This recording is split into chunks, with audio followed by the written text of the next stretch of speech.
Welcome back, my students, to a brand new episode of Comic Class. In today's lesson, guys, we're looking at Stan Lee and Steve Ditko's The Amazing Spider-Man issue 14. And yeah, this is the introduction of the Green Goblin, which is Spider-Man's greatest enemy. And it should be a really interesting story. So without further ado, guys, let's jump right into today's story. Let's go.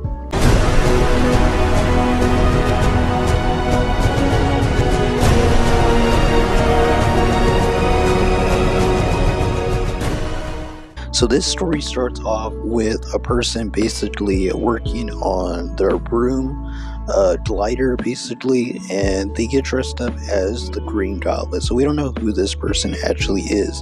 And they basically meet up with the enforcers and tell them that they want to work together to take on and take out Spider-Man.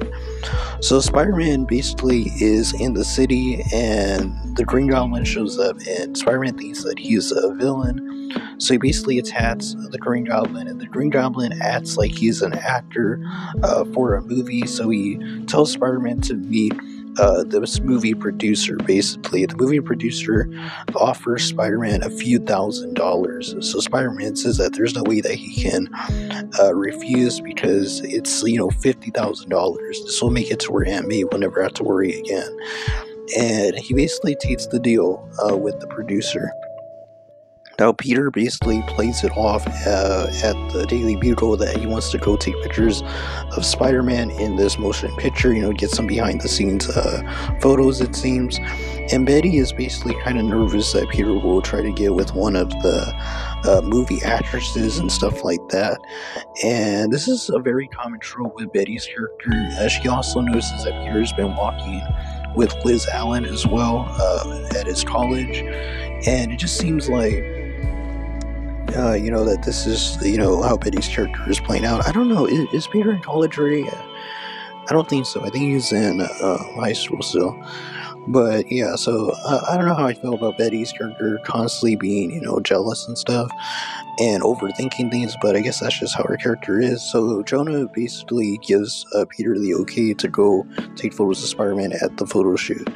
Now, Peter gets the permission of Aunt May and basically heads out to where the location is to film this movie. And while on set, he basically gets in a fight with the enforcers, and the enforcers basically hit him. Ox hits him with all his force, basically. And Spider-Man basically says that if he does that again, that he'll forget that this is just a movie.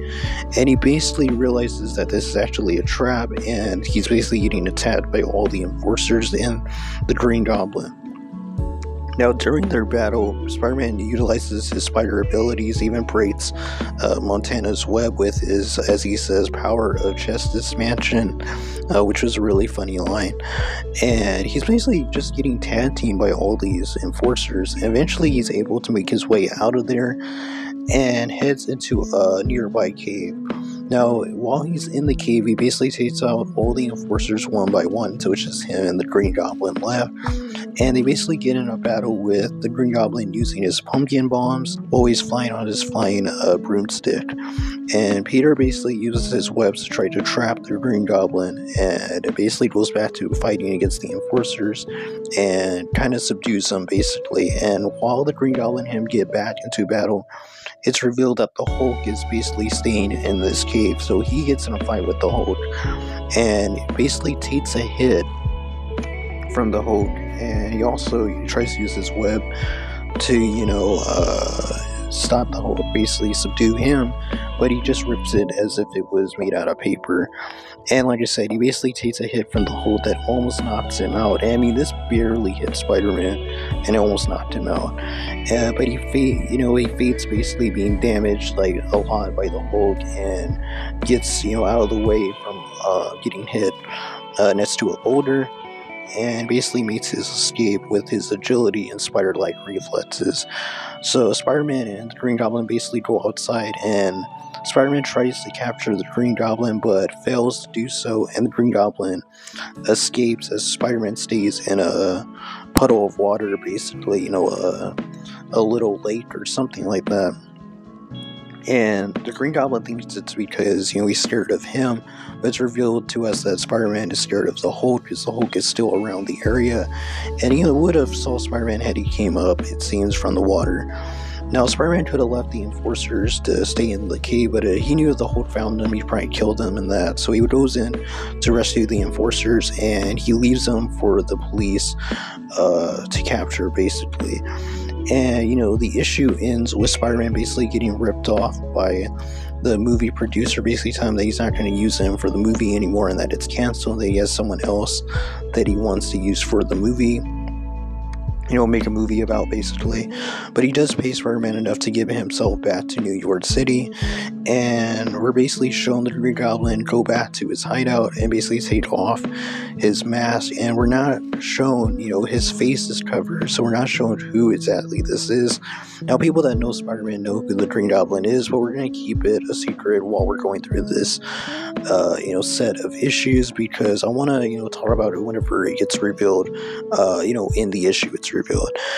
So we'll leave it a mystery for now. And that's just how the issue ends, with Peter basically back in New York City, and he knows the Green Goblin is somewhere in the city as well, but he doesn't know where. And even his spider instinct isn't, helping him in a way to where, he knows exactly where he's at. But he knows that, because it's going off, he knows that he could be anyone, basically, that he could be close by, but he needs to relax and just, wait for the right opportunity for him and the Goblin to meet again, it seems. So him and the Green Goblin are definitely going to run into each other again in the future, and hopefully we see that in future issues in this run. And yeah, so this was how Stan Lee and Steve Ditko handled the Green Goblin's first introduction, and that was really good. And yeah, that was Stan Lee and Steve Ditko's The Amazing Spider-Man issue 14. Overall, really good issue. I really enjoyed it. Definitely recommend it for you guys to check out. That was a really good introduction to the Green Goblin character, and it was nice to see the Hulk as well, and see another Marvel hero interact with Spider-Man. I think that's always a good thing when it's used sparingly and not, forced. As this one didn't really feel forced. It felt like that's some place you would actually see the Hulk, hiding out in a cave or something. So it didn't feel forced, and I really did enjoy the cameo. And hope we get to see more Marvel heroes in the future, but spread out, not every issue, but spread out a few issues later. Maybe we'll see another Marvel hero. I don't know. But until next video, guys, God bless you. Until next lesson, keep on reading those comments.